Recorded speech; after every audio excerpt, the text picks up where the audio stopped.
9 de la mañana con 11 minutos, ya listos para empezar a saludar a quienes nos van a acompañar en el panel del día de hoy y revisando varias temáticas que tenemos propuestas para discutir, debatir el día de hoy en este cierre de semana y previo a Fiestas Patrias. Está con nosotros el diputado de la bancada republicana, Stefan Schubert. Lo saludamos. ¿Cómo está, diputado? Muy buenos días. Hola, ¿qué tal? Muy bien, muchas gracias. Buenos días. ¿Cómo están ustedes? Hola, Daniel. Hola, Rodrigo. Gracias, diputado, por estar acá. Y ahí lo estaba saludando Daniel Segers, periodista, editor de CO80.cl y gestor cultural, también está con nosotros. Daniel, ¿cómo estás?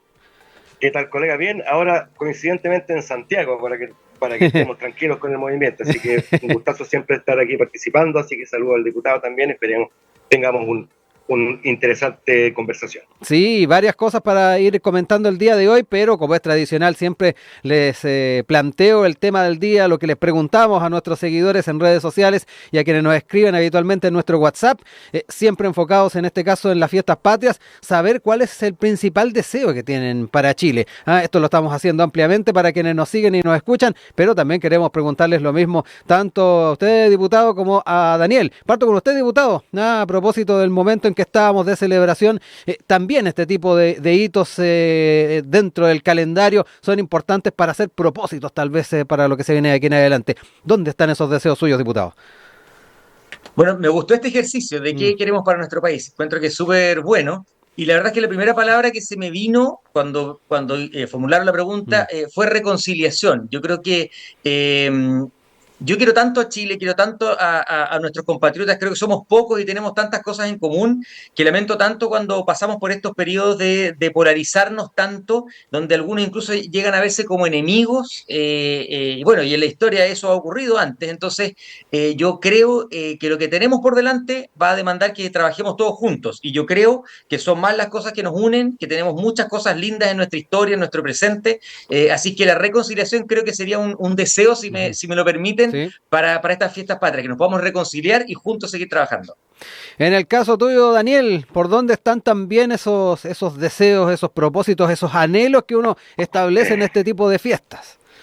Me pillas bien desprevenido con esta pregunta, Rodrigo, porque la verdad yo estoy en una situación bastante más mirando al continente. Entonces, sí, yo comparto. Tú sabes, yo nací en Perú, tuve una historia ahí que me hacen sentir pasiones por varios países más que por Chile.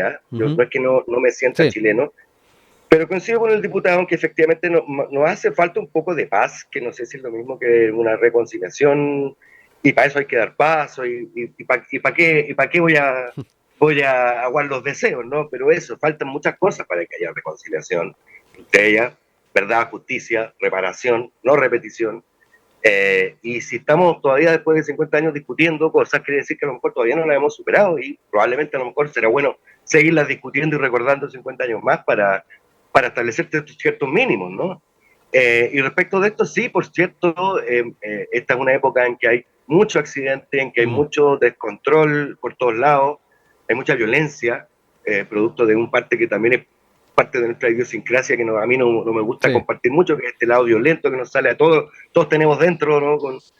Y eso me resta un poco del patriotismo a veces, por lo que sí yo desearía que la gente se cuide, básicamente que se cuide, que estos escapes que nos permitimos los chilenos a lo mejor los demos más dosificados durante el año para que no salga todo el 18 y efectivamente no tenga impactos para nadie. Ese sería mi deseo, querido colega.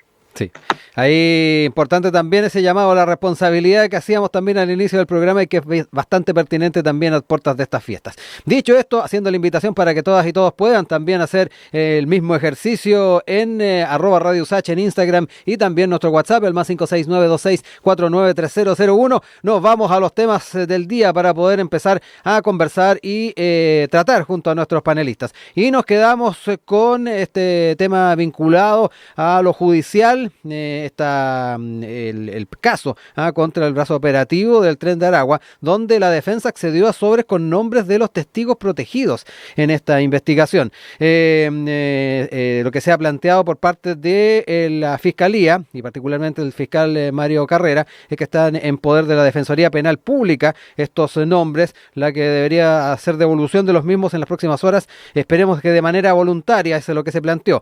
Se han dado varios pasos en ese sentido.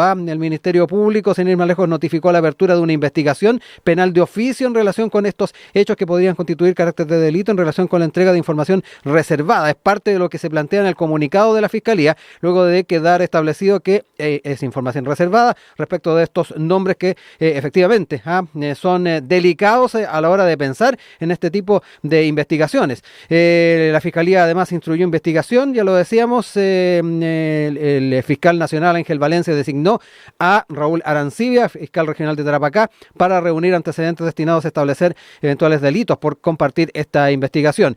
Hay de por medio también una orden de no innovar y además, tal como lo decíamos, a la expectativa de que esos sobres sean devueltos por parte de la Defensoría Penal Pública. Dejo el tema ya establecido, diputado, no sé cómo lo ha estado siguiendo, pero además lo delicado que es a la ligera que se tomaron desde el juzgado de garantía este tema.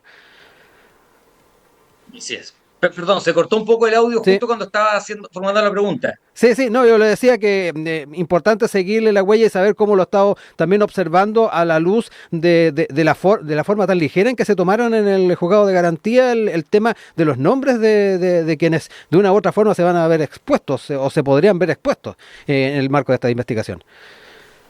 Sí, bueno, es muy lamentable lo que ocurrió en esta ocasión en Arica, pero también ha ocurrido lo mismo en otros lugares, como por ejemplo en Temuco. Esto mismo había sucedido el año pasado, con una investigación también muy importante en contra del terrorismo acá en la Araucanía, donde también habían testigos protegidos y donde también el juzgado de garantía en primera instancia había otorgado el acceso a la identidad de esos testigos protegidos por parte de la defensa, igual como ocurrió en Arica.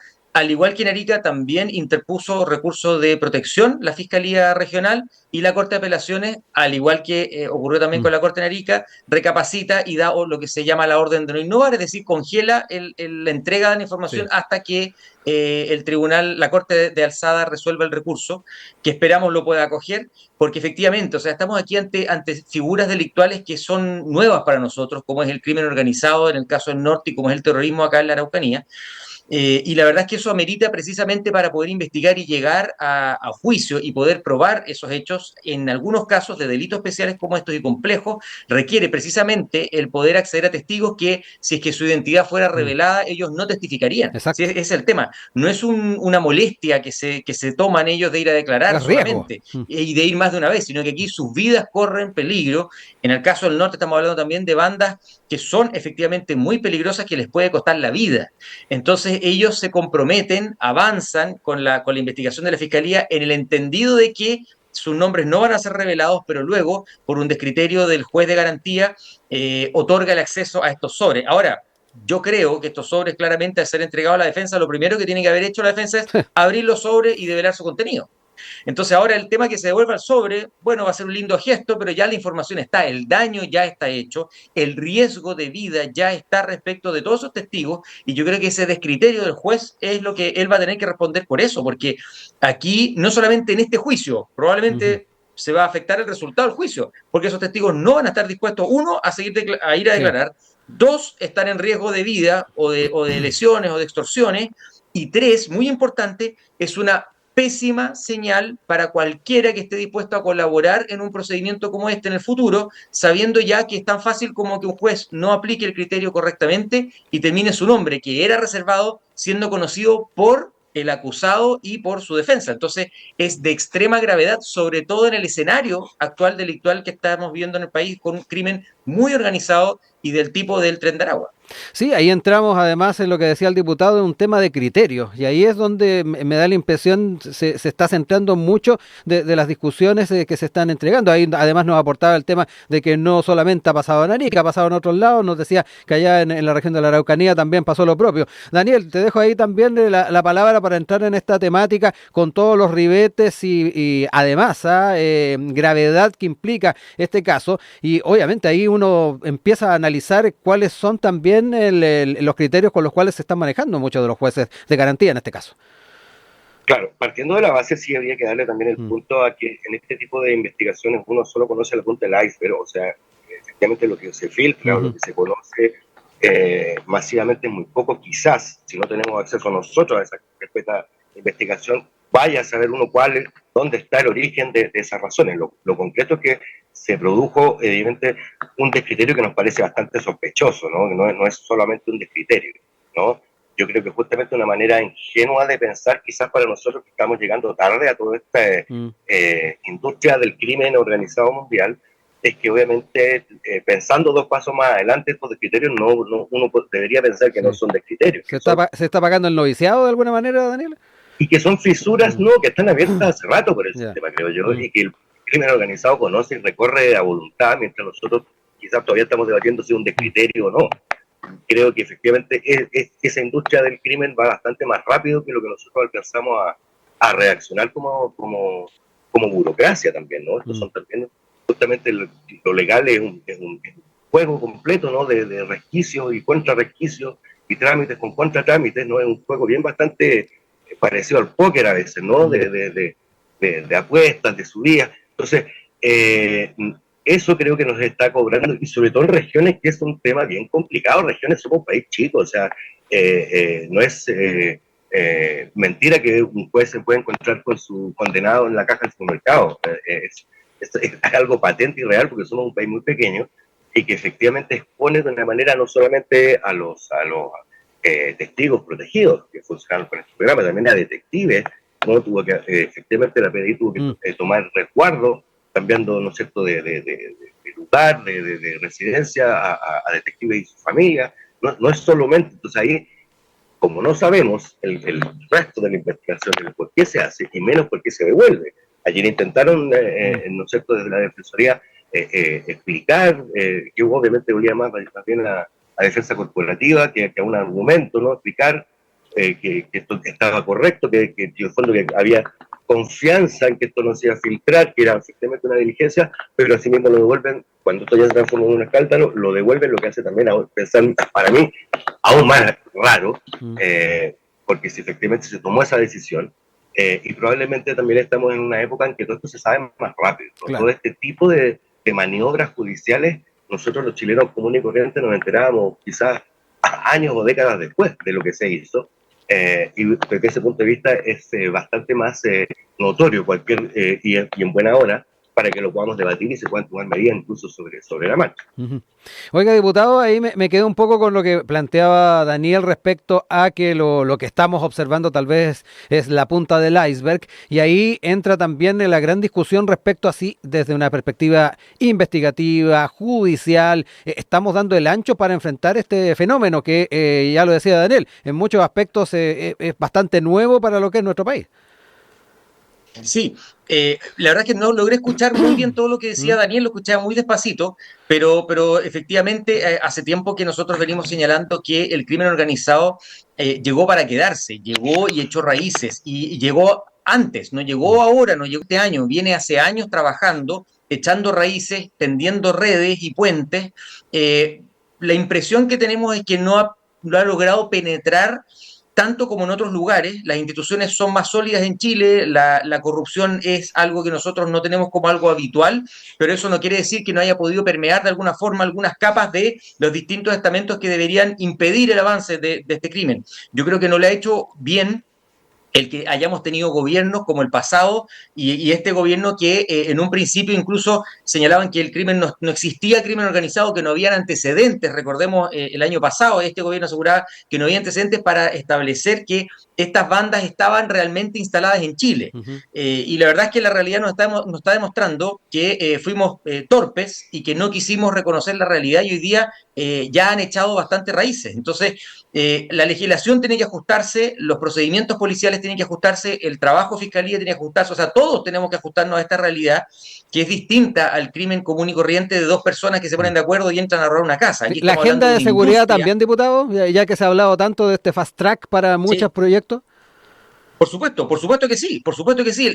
El gobierno, la autoridad debe contar con herramientas para enfrentar esto, porque esto son palabras mayores que tenemos que enfrentarlo con herramientas también mayores. El año pasado nosotros presentamos un proyecto de ley que justamente respecto de este punto, que era de la entrega de la información de la identidad de los testigos cuando estos eran protegidos, que si el Tribunal de Garantía o el Tribunal de Juicio Oral lo decretaba, la entrega de la información, no se entregara hasta que no se resuelva la apelación o el recurso que se interponga. Es decir, no habría pasado lo que pasó ayer, claro, que el sobre se entregó. antes de ayer, perdón, sino que habría quedado congelado hasta que se resuelva en definitiva por el Tribunal de Alzada.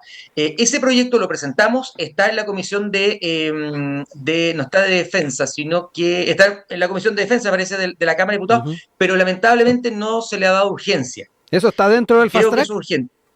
No, no está dentro del fast track. No está dentro del fast track. Nosotros invitamos al gobierno, pero no le prestó atención a ese proyecto, que es muy simple. La verdad que como les acabo de decir, son 2 líneas.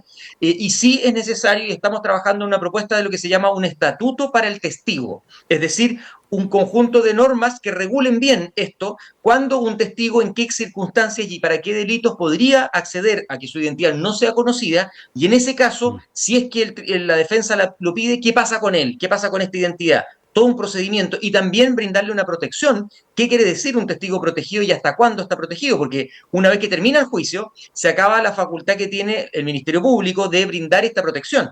Entonces, ¿quién se hace cargo después del testigo? Entonces, de nuevo, en un caso como este del norte con narcotráfico, esos testigos a veces tienen que ser relocalizados, etcétera. Entonces, aquí nos falta mucho para poder enfrentar, porque, y con esto termino, en un juicio oral, el testigo es clave. No es la única prueba, pero es una prueba muy valiosa. Y si se nos caen los testigos porque no están dispuestos a ir a declarar a un tribunal por cualquier circunstancia, se nos pueden caer los juicios. O sea, imagínense, toda la labor investigativa de las policías, toda la labor de preparar un juicio por parte de la fiscalía y tener todos los elementos, y que cuando llegamos a juicio, el testigo se nos cae todo ese trabajo. Queda todo expuesto, todo lo que hicieron la policía, lo que hicieron, los testigos quedan expuestos y vuelve esta gente sin ser condenada a la calle. Entonces es dramático que no podamos otorgar la seguridad a los testigos en estos casos y en otros delitos, y por lo tanto hay que avanzar en ese sentido. Daniel, hablando entonces ahí de herramientas en cuanto a normas, estatutos, ahí el diputado hablado de este estatuto para los testigos, lo que tiene que ver también con medidas que se pueden tomar en proyectos de ley. Ahí nos señalaba que hay un proyecto, efectivamente, que está ahí a la espera de ir avanzando, que no está en el fast track y que de una u otra forma también nos invita a poder conversar respecto a aquello. ¿Cómo ves también la forma en que se puede innovar en esto? Esto siempre ha sido un área que sabemos poco los ciudadanos, Rodrigo y diputados, porque efectivamente yo me acuerdo, no sé, justamente en esta radio cuando yo estaba en el Dínamo y hacíamos comentarios diarios con Rodrigo de las noticias, años 2013, 2014, y han seguido casos hacia adelante y hacia atrás también. Sabemos poco también de lo que pasa con los agentes encubiertos. ¿Se justifica o no se justifica? Hemos descubierto también muchos agentes descubiertos que en el caso de la Araucanía o acá en la región metropolitana, en algunas manifestaciones, provocaban los hechos justamente para que de alguna manera generar adeptos a ese delito y luego proceder. Era una manera bastante extraña, ¿no?, de cuidar el orden. Por lo tanto, en estos terrenos yo soy partidario de que siempre es necesario poner luz, poner reglamentos claros y, como en otras áreas del Estado, tener la capacidad de supervisar, porque también no sacamos nada con tener la estructura legal para poder operar, pero si el Estado no tiene otra vez la capacidad de supervisar lo que está haciendo, de supervisar el cómo se está haciendo, vamos justamente a seguir esperando que esto se filtre o justamente que la prensa haga de alguna manera de supervisor con cosas que jamás tendremos como enterarnos o tendríamos como enterarnos.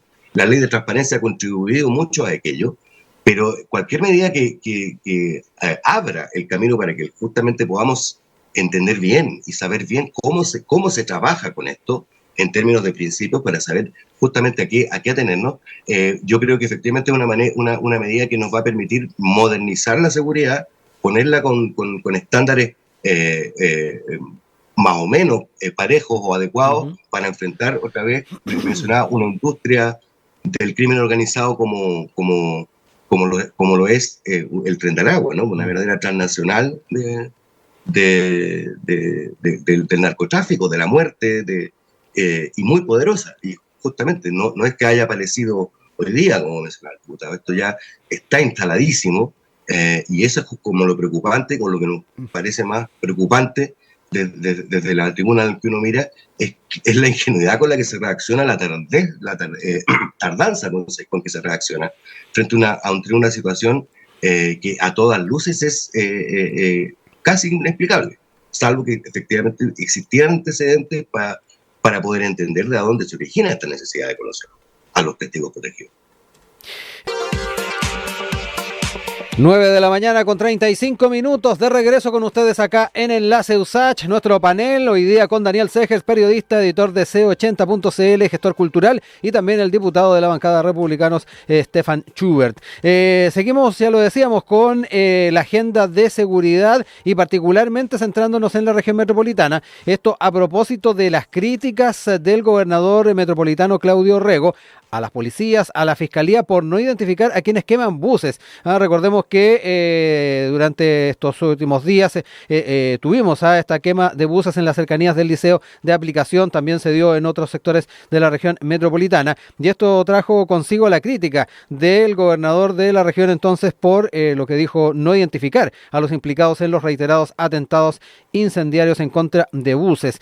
Esto recordemos que dejó 2 de estas máquinas de transporte público destruidas y por ello la autoridad pidió cárcel para los responsables, pero dijo lamentablemente algunos ya han normalizado esto, pero esto es absolutamente condenable y esa gente tiene que estar en la cárcel. Ahora, lo que a mí me sorprende es que esta no es primera vez y que el Ministerio Público, las policías y las demás autoridades que tienen a su cargo el tema de seguridad no lleven a estas personas a la justicia. Las inquietudes del gobernador, que también quiero abordar en este caso a lo que es el nivel de seguridad en la región metropolitana. Daniel Segers, te dejo la palabra para que entremos también en este tema y que, dicho sea de paso, está bastante la preocupación no solamente de la autoridad regional, sino que también a nivel municipal. Claro, bueno, esta es justamente otra área de la que tenemos siempre bien pocas luces de qué se hace y por qué se deja de hacer, ¿no? Es bastante preocupante y extraño que no se haya identificado cuando justamente la búsqueda de la justicia, en este caso, implicaría encontrar responsables, ¿no? Es lo principal, es como perder el objetivo principal del sentido completo de esto. Por lo tanto, es bastante extraño y efectivamente, justamente otra vez, relacionado directamente con lo que hablábamos en el bloque anterior, tiene que ver con estas fisuras que uno ya no sabe si son fisuras, si son simplemente, ¿no es cierto?, áreas erróneas de la burocracia o están efectivamente instaladas las estructuras para que así pase, lo que sería bastante preocupante y nos estaríamos justamente frente a un hecho aislado. Esto ha ocurrido otras veces también, sin desconocer que por supuesto que el Liceo de Aplicación tiene una tradición combativa, digámoslo, desde hace muchas décadas, pero eso evidentemente siempre se ha mantenido en un nivel que uno, en una escala o en un volumen atribuido a adolescentes, atribuido a, qué sé yo, movimientos que han influenciado justamente muchas movilizaciones, pero no al nivel en el que se está incurriendo en los últimos años, lo que hace bastante sospechoso también qué tipo de influencias pueden tener, ¿no? De todo tipo. Y justamente cuando hablaba en el bloque anterior de los agentes encubiertos, en muchos casos justamente se ha demostrado que eso ocurre, ¿no? Que es gente adulta, gente que se infiltra, gente que se infiltra para liderar y provocar, y que a la vuelta de una investigación resulta que era un agente encubierto que estaba justamente perpetrando algo y dentro de su investigación asusó más el fuego de la cuenta y provocó un delito. Entonces, se producen esas como contradicciones casi kafkianas que obviamente gritan por una mayor luz, gritan por, otra vez, mayores mecanismos para fiscalizar. ¿Quién fiscaliza finalmente a los jueces, a los detectives durante el proceso? No después, cuando nos enteramos por acta o por solicitudes de transparencia o gracias a centros como sí, pero no a colegas que están así sumergidos en el cruce de datos, no nos enteramos. Entonces, urge y preocupa, y en buena hora estamos en una época que, insisto, esto se sabe de inmediato o puede al menos discutirse en un programa como este, justamente para que no pase desapercibido. Oiga, diputado, a la luz de lo que plantea Daniel, ahí también dentro de lo que plantea el gobernador regional, él dice, tenemos a personas que están cometiendo delitos, que gozan de impunidad dentro de un liceo. He visto medios de comunicación, ahí a propósito de lo que decía también Daniel, que con un pequeño trabajo de inteligencia han detectado quiénes son estas personas. No puedo creer que la Policía de Investigaciones, Carabineros y la Fiscalía no puedan hacer lo mismo. Es parte de lo señalado también por la autoridad regional. Importante saber la forma en que se ha estado reforzando el trabajo y si efectivamente es necesario el poder también fortalecer ese trabajo a priori en muchos aspectos, tal como lo decía Daniel, que yo creo que es donde estaba apretando más el zapato. Bueno, efectivamente, aquí un tema de prevención. estos hechos son previsibles cuando estamos en ciertas temporadas y para eso precisamente operan los sistemas, el sistema de inteligencia a través de los distintos servicios, por ejemplo, en este caso de Carabineros de Chile, y ellos la verdad es que funcionan bastante bien. Yo creo que aquí efectivamente hay una descoordinación y estamos al debe en cómo evitamos estos asuntos y hay que partir tal vez en el origen, o sea, cómo hemos llegado a politizar los liceos de nuestro país donde ya los niños no van a estudiar, van a hacer carrera política. Yo creo que es importante devolver los establecimientos educacionales para que sean lugares donde los niños vayan a estudiar y aprender. Que la política es un asunto más, que es un tema que está ahí, que cuando son adolescentes y van creciendo puede ser de su interés y lo pueden desarrollar, perfecto. Pero politizar y llevar a los colegios y a los liceos al punto al que lo hemos llevado hoy día, porque estas marchas muchas veces terminan con violencia, no es sorpresa.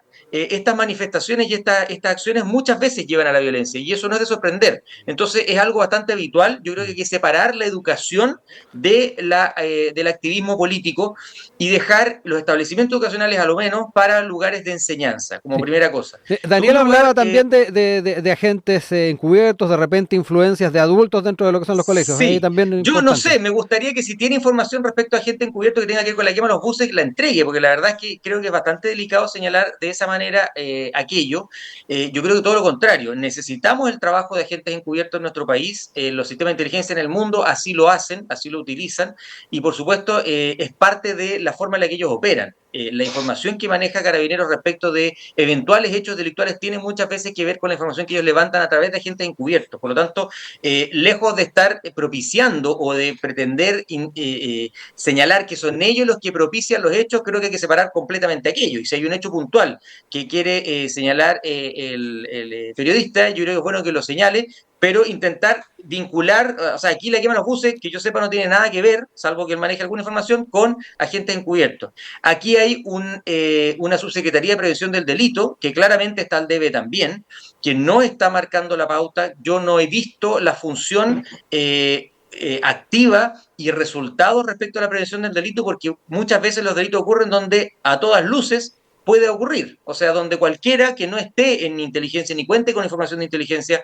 sume 2 más 2 y se da cuenta que hay ciertos hechos que nos pueden llevar a actos de violencia, y ahí donde está el resultado de la prevención del delito. Yo creo que ahí tenemos un tema importante. Y lo otro también, el INDH ha cumplido un rol que muchas veces ha jugado en contra de esta situación y está pendiente en tipos de marchas. Lo que ocurrió con los buses no fue una marcha, pero sí ha ocurrido también con las marchas donde el INDH muchas veces está ahí propiciando justamente una defensa de las personas que están generando los actos de violencia. Y eso también entorpece la labor policial, eso también entorpece la labor de los tribunales, y yo creo que ahí también el INDH está al debe y debiera el INDH velar por su rol, que es proteger los derechos humanos de todos los ciudadanos, de todos los sectores, y no precisamente propiciar, ¿no es cierto?, la defensa exclusivamente de los derechos humanos de los que están generando los hechos de violencia, que por cierto requiere sus derechos humanos ser respetados siempre, pero vemos una labor que yo creo que muchas veces entorpece la función de las fuerzas policiales. Entonces, aquí yo creo que el sistema en general está al debe, estos hechos se siguen repitiendo a lo largo del tiempo y por lo tanto también prevención del delito, creo que ahí el presidente también tiene que hacer algún cambio porque hasta ahora no vemos muy buenos resultados. Daniel, ahí te dejo la palabra, se plantearon varias cosas también a propósito de tu anterior intervención. Sí, recalcando eso, mi punto principal era la poca luz que hay sobre esto, no puntualmente que en este caso, porque obviamente no soy un investigador, la pauta me llegó ayer, no tengo yo la última versión del informe de la carpeta investigativa como para establecer aquello.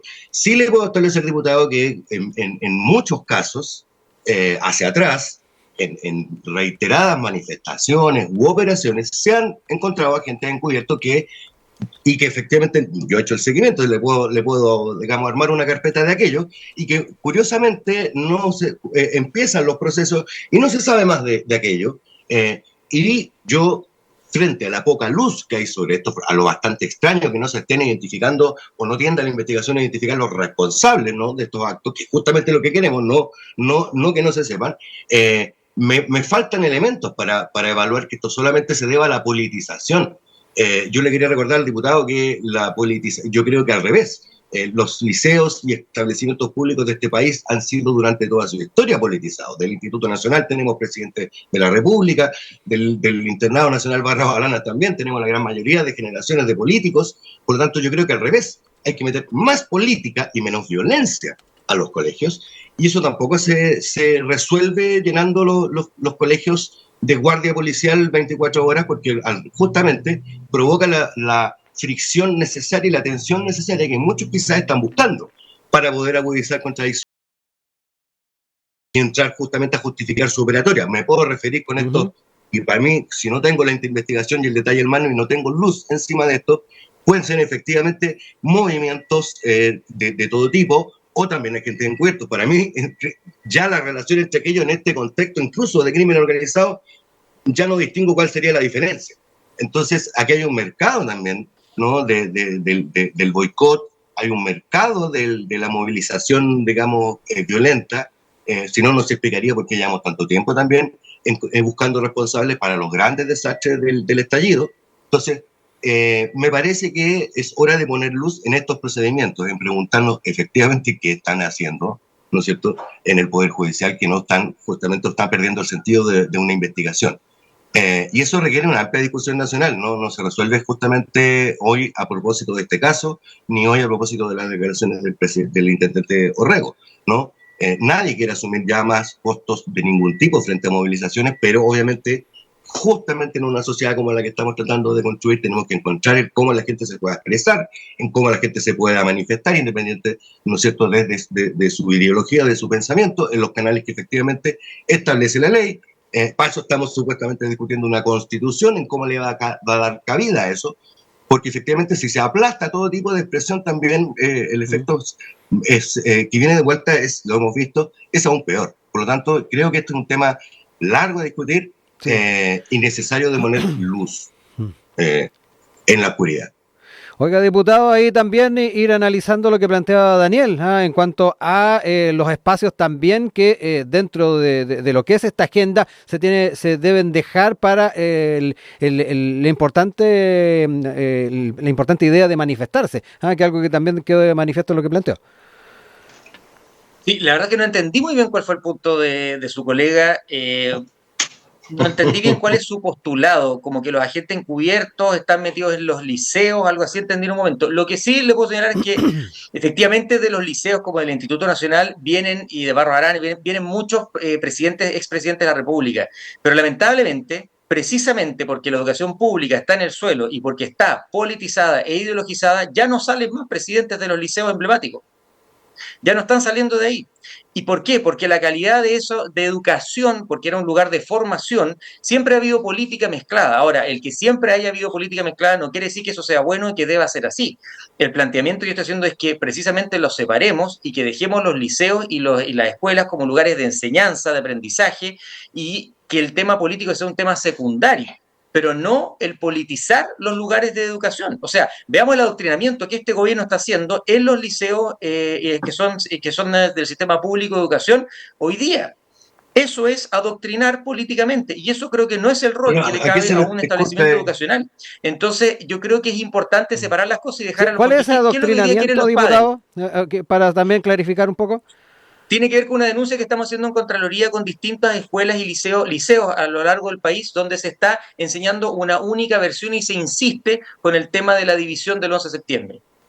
Ese tema que nos divide, ese tema que está fuertemente politizado y donde no hay una única mirada de cómo se aproxima, creo que no le cabe al gobierno de turno, con recursos públicos, en la educación pública, insistir con ello.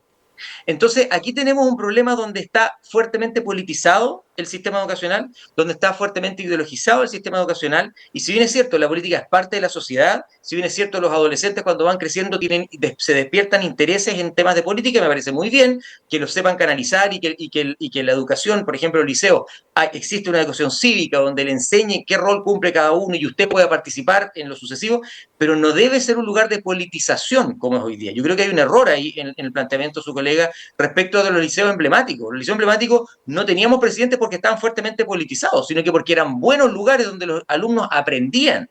Luego ellos estaban en condiciones de ser primeros mandatarios.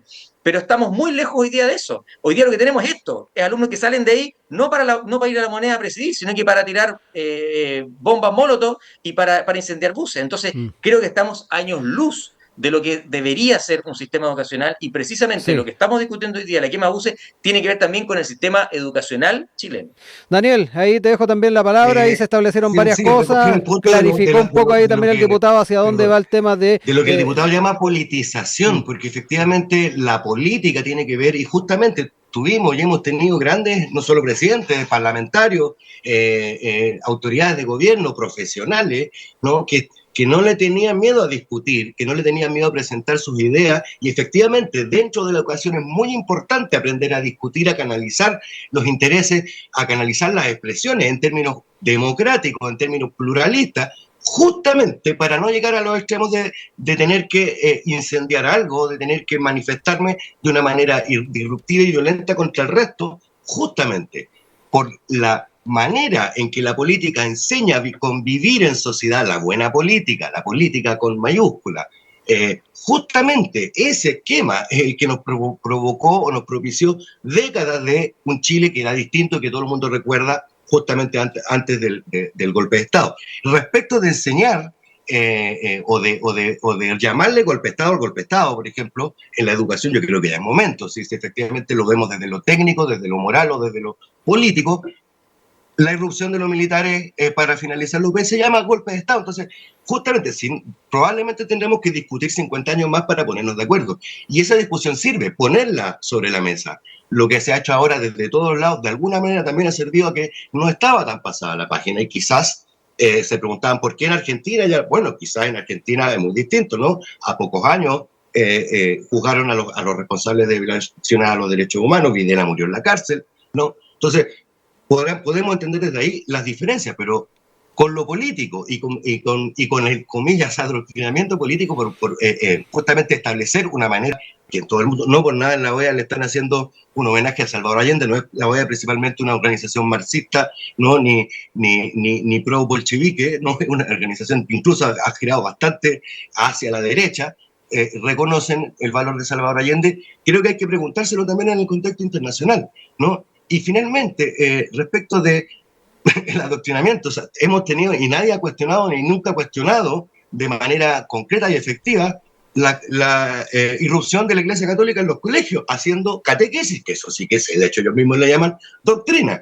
Y eso ha propiciado también un montón de otras cosas que provocan o han provocado situaciones de abuso, situaciones de mala educación, efectivamente, porque el enseñar catequesis frente a horas de clase, horas lectivas, justamente es una pérdida para ciertas otras horas, y efectivamente obligando a gente muchas veces, por finalmente no sacar al chico de la hora de clase, a propiciar un adoctrinamiento religioso a la edad muy temprana, y eso efectivamente no se ha cuestionado nunca.